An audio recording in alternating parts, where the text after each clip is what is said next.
Hi guys, நான் தான் உங்களுடைய ப்ரோக்ராம் ரெண்ட் பேசுகிறேன். இன்றைக்கி நம்ம Atmega32 ICல எப்படி இந்த சவுண்ட் செக்மெண்ட்டை இன்டர்ஃபேஸ் பண்ணுறது அதை பற்றி பார்க்க போகிறோம். இந்த பிளேலிஸ்ட்டில் நிறைய வீடியோ போட்டிருக்கேன். இந்த சவுண்ட் செக்மெண்ட் நேவிஆர் அப்படின்ற பிளேலிஸ்ட்டில் எப்படி வீடியோ பார்த்துருப்பீங்க நீங்கள். எப்படி ஒரே ஒரு சவுண்ட் செக்மெண்ட் இன்டர்ஃபேஸ் பண்ணுறது, அப்புறம் எப்படி பட்டனோட இன்டர்ஃபேஸ் பண்ணுறது, புஷ் படம் அதாவது இந்த மாதிரி பட்டனோட எப்படி சவுண்ட் செக்மெண்ட் இன்டர்ஃபேஸ் பண்ணுறது, அப்புறம் ஒரு 2 டிஸ்பிளே எப்படி கனெக்ட் பண்ணுறது அட் டைமில் எப்படி அதுக்கு ப்ரோக்ராமிங் பண்ணுறது, அப்புறம் 6 டிஸ்பிளே எப்படி கனெக்ட் பண்ணுறது எல்லாமே சொல்லி கொடுத்துருக்கவங்க நிறைய வீடியோ போட்டிருக்கேன் அதை பற்றி. ஸோ தெரியாதவங்க இந்த பிளேலிஸ்ட்டில் இருக்க ப்ரீவியஸாக இருக்க வீடியோ பார்த்தாலே போதும், எல்லாமே நீங்கள் கற்றுப்பீங்க. இந்த சவுண்ட் செக்மெண்ட் இன் ஏவிஆர் அதோட இந்த பிளேலிஸ்டோட லிங்க் கீழே இருக்கும். தெரியாதவங்க கிளிக் பண்ணி பிளேலிஸ்ட்டை ஃபர்ஸ்ட்லேருந்து பாருங்கள். ஏன்னா அப்போ தான் இந்த சவுண்ட் செக்மெண்ட்டுக்கும் எப்படி இதுக்கு நீங்கள் ப்ரோக்ராம் பண்ணுறது ஆரம்பத்துலேருந்து பார்த்தீங்கன்னா தான் ஒரு ஃப்ளோ உங்களுக்கு இருக்கும், இல்லைனா புரியாது. ரைட். ஸோ இப்போ நான் சொல்லிக் கொடுத்த அதே ப்ரோக்ராம் எந்த ஒரு மாற்றமும் கிடையாது. அந்த ப்ரோக்ராம் அப்படியே ஃபியூஸ் பண்ணியிருக்கேன். அவுட்புட் அப்படியே பார்க்குறேன். Very simple. என்ன ஒரு குட்டி சேஞ்ச் அப்படின்னா இந்த கிறிஸ்டல் ஆசிலேட்டர் வேல்யூ மட்டும் நான் மாற்றிருக்கேன், மற்றபடி வேறு எதுவுமே பண்ணல. இந்த கிறிஸ்டல் ஆசிலேட்டர் வேல்யூ வந்து என்ன வச்சிருக்கிறேன்னா இங்கே எனக்கு 16 மெகாட்ஸ் இருக்குது.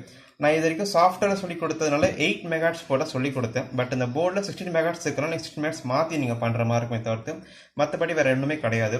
இப்போ கனெக்ஷன் அப்படின்னு ஒன்றும் பெருசு இல்லை, ரொம்ப சிம்பிள் தான். இப்போ சவுண்ட் செக்மெண்ட் இருக்கு இல்லைங்களா, சவுண்ட் செக்மெண்ட் என்ன பின் இருக்குன்னு பார்த்துக்கோங்க. ABCDFG ஓ வரை கொடுத்துருக்காங்க, டாட் வரைக்கும் யூஸ் பண்ணிக்கலாம். என்னென்ன சொல்லி கொடுத்துருக்கேன் முன்னாடியே நான். அப்புறம் D1 D2 D3 சொல்லிட்டு டிஜிட் பின் கொடுத்துருக்காங்க, தெரிஞ்சாங்க. D1 D2 digit. D1 அப்படிங்கிறது இந்த டிஜிட்டு, D2 கொடுத்துருக்கிறது இந்த டிஜிட்டு, D3ன்றது இந்த டிஜிட்டு, D4 இந்த டிஜிட்டு. வெரி சிம்பிள், ஓகேவா. இந்த ABCDன்ற இந்த ஃபுல் பின்ஸ் இருக்கு இல்லையா, இது எல்லாமே வந்துட்டு இந்த போர்ட் Dக்குள்ளே வந்துடும், ஓகேவா. இந்த போர்ட் D இருக்கு இல்லையா, இந்த போர்ட் Dலேருந்து D7 வரைக்கும் பின் கொடுத்துருக்காங்க மொத்தமாக இங்கே. ஸோ அந்த பின்னில் வந்து டேரெக்டாக கனெக்ட் பண்ணிடுவோம் நான், ஓகேவா.